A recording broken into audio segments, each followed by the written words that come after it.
வணக்கம். தமிழால் இணைந்தோம், தமிழால் வளர்ந்தோம். நான் உங்கள் தமிழ் தோழன்.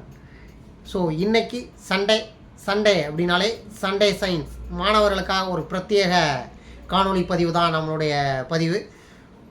மாணவர்கள் அனைவரும் கண்டிப்பாக இன்றைக்கி பார்க்க வேண்டிய ஒரு 2 விஷயத்தை பற்றி நம்ம பேச போகிறோம். ஸோ மாணவர்களுக்கு மட்டும் இல்லை, பெற்றோர்களும் பார்க்கலாம், அனைவரும் இதை பார்க்கலாம். எல்லாருக்கும் நமக்கு தெரியாத விஷயங்கள் நிறையா இருக்குது. புது விஷயங்களை நம்ம தெரிஞ்சுக்கிட்டதில் எந்த விதமான தவறும் இல்லை. ஸோ இன்றைக்கி நம்ம எதை பற்றி பேச போகிறோம் அப்படின்னு பார்த்தீங்கன்னா, பல்பு. ஸோ இந்த பல்பை பற்றி ஒரு விஷயத்தை நம்ம பேச போகிறோம். அது போக கிட்னி ஸ்டோன், சிறுநீரக கற்கள், இந்த 2 விஷயத்தையும் நம்ம இன்றைக்கி பார்க்க போகிறோம். ஸோ இந்த 2 விஷயத்தையும் நம்ம இன்றைக்கி பேசுகிறதுக்கு முன்னாடி நம்மளுடைய சேனல் தமிழ் தோழன் சப்ஸ்கிரைப் பண்ணுங்கள், ஷேர் பண்ணுங்கள், லைக் பண்ணுங்கள், கமெண்ட் பண்ணுங்கள். முக்கியமாக பெல் பட்டன் அமுங்க, அப்போ தான் நான் போடுற வீடியோ உங்களுக்கு நோட்டிஃபிகேஷன் வந்து சேரும். ஓகே, நம்ம முதல்ல பேச போகிற விஷயம் பார்த்திங்கன்னா பல்பு. ஸோ இந்த மின்சாரம் கண்டுபிடிப்பதற்கு தாமஸ் ஆல்வா எடிசன் கண்டுபிடிச்சார் அப்படிங்கிறது எல்லாருக்குமே தெரியும். அவர் நிறைய விஷயங்களை கண்டுபிடிச்சிருக்கிறாரு. ஸோ இந்த பல்பு இதில் எப்படி இந்த வெள்ளை வெளிச்சம், இந்த வெளிச்சம் வெள்ளையாக இருக்கா, இந்த வெள்ளை வெளிச்சம் எப்படி வருது, நமக்கு வீட்டுக்கு எப்படி வெளிச்சம் கிடைக்குது அப்படிங்கிறது பார்த்திங்கன்னா, ஒரு குறைந்த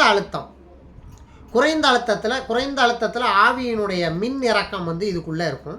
ஸோ அப்போது அதனுடைய புற ஊதா கதிர்கள் உள்ளேருந்து வெளிப்படுது. அந்த புற ஊதா கதிர்கள் உள்ளே வெளிப்படும் போது இந்த உள்ளே இருக்கக்கூடிய அந்த வெண்பூச்சு இருக்குது பாருங்கள், இதில் ஒரு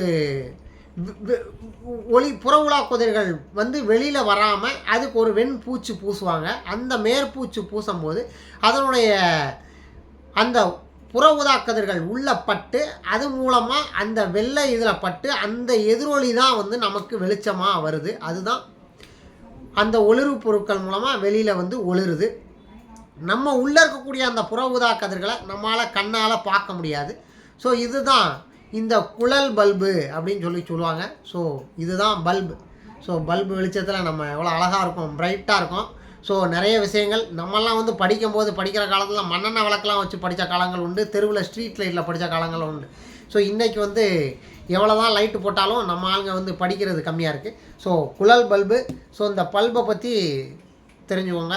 அது போக சில பேர் இந்த மஞ்சள் பல்பு அதிகமாக யூஸ் பண்ணுவாங்க. மஞ்சள் பல்பு அதிகமாக யூஸ் பண்ணால் வெப்பம் ஜாஸ்தியாகும் அப்படிங்கிறத தெரிஞ்சுக்கோங்க. அதே மாதிரி தூங்கும்போது பார்த்திங்கன்னா ஒரு நீல கலரில் ஒரு பல்பு போட்டுட்டு தூங்கினோம்னா நல்லாயிருக்கும் அப்படின்றாங்க. இல்லைன்னா நீங்கள் இருட்டில் தான் தூங்கணும் அப்படிங்கிறத தெரிஞ்சுக்கோங்க. அப்போ தான் உடலுக்கு நல்லது, மெலனின் சுரக்கும் அப்படின்னு சொல்லுவாங்க. ஸோ இதுதான் சயின்ஸ். ஸோ நம்ம குழல் பல்பை விட்டுட்டு அடுத்த டாபிக் சிறுநீரக கற்கள். ஸோ கல் அப்படின்னு பார்த்தீங்கன்னா சில பேர் பெரிய கல்லாக இருக்கும்பா அப்படின்னு சொன்ன மாதிரி கிலோ கணக்கிலலாம் கல் இருப்பாங்களான்னு நமக்கு தெரியாது. ஸோ இந்த சிறுநீரக கற்களை பற்றி பேச போகிறோம். ஸோ இந்த சிறுநீரக கற்களை பேசுகிறதுக்கு முன்னாடி இந்த வீடியோவை பார்த்துட்டு வாங்க, கல் எப்படி இருக்குன்னு பாருங்கள்.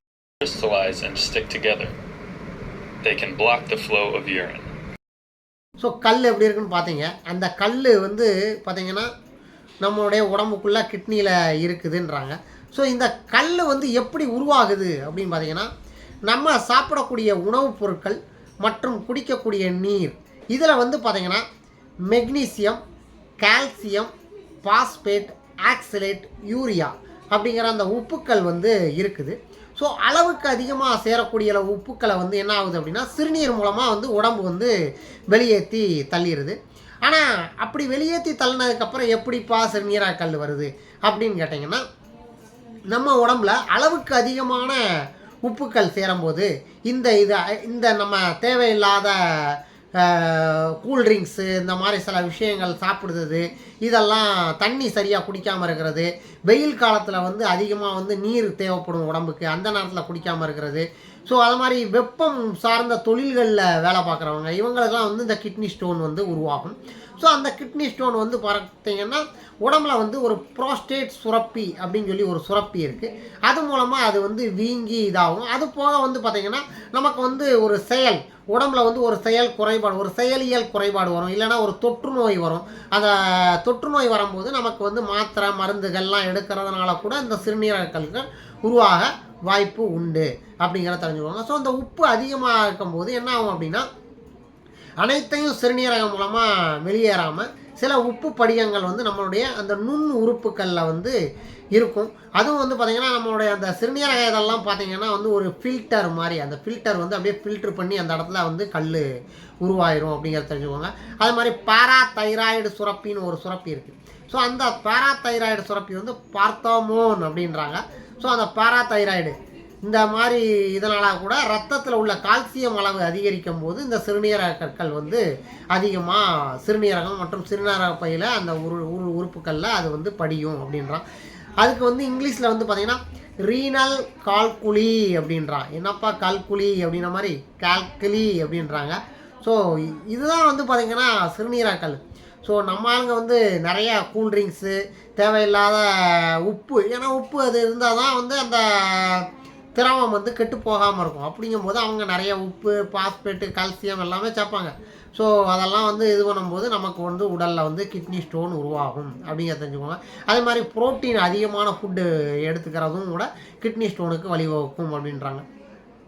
ஸோ இந்த தான் கிட்னி ஸ்டோன் அப்படிங்கிற ஒரு விஷயம். ஸோ நம்ம இருந்தாலும் வந்து டாக்டர் வந்து ஆப்ரேஷன் பண்ணி எடுத்த பிக்சர் கூட இதில் டிஸ்பிளே பண்ணுறேன் பாருங்கள். இந்த கல் இப்படி இருக்குன்னு, இதெல்லாம் ஆப்ரேஷன் பண்ணி எடுத்த கல். ஸோ அந்த மாதிரிலாம் நிறைய விஷயங்கள் இருக்குது. ஸோ நம்ம வந்து இன்றைக்கி 2 விஷயத்தை நம்ம தெரிஞ்சுக்கிட்டோம். ஸோ அனைத்து மாணவர்களுக்கும் இதை பரப்புங்கள், அனைவர்களும் தெரிஞ்சு கொள்ள வேண்டிய ஒரு காணொளி. ஸோ நீங்கள் வந்து இப்போ வந்து இனிமேல் வந்து உங்களுக்கும் வந்து நான் வந்து ஒரு கொஸ்டின் கேட்குறேன். இந்த கொஸ்டினை வந்து நீங்கள் வந்து உங்களுடைய சயின்ஸில் எந்த மாதிரி விஷயத்தை பற்றி நம்ம பேசலாம் அப்படிங்கிறதையும் நீங்கள் குறிப்பிடுங்க. நான் வந்து அதை எனக்கு தெரியலனாலும் தெரிஞ்சுட்டு வந்து நான் உங்கள்கிட்ட வந்து பேசுகிறேன் அப்படிங்கிறத தெரிஞ்சுக்கிறேன். ஸோ கண்டிப்பாக உங்களுடைய கமெண்ட்டை வந்து நீங்கள் லீவ் பண்ணுங்கள். ஸோ இன்றைக்கி காணொலியை பார்க்குறவங்க எல்லாருமே ஒரு லைக் பட்டனை தட்டுங்க.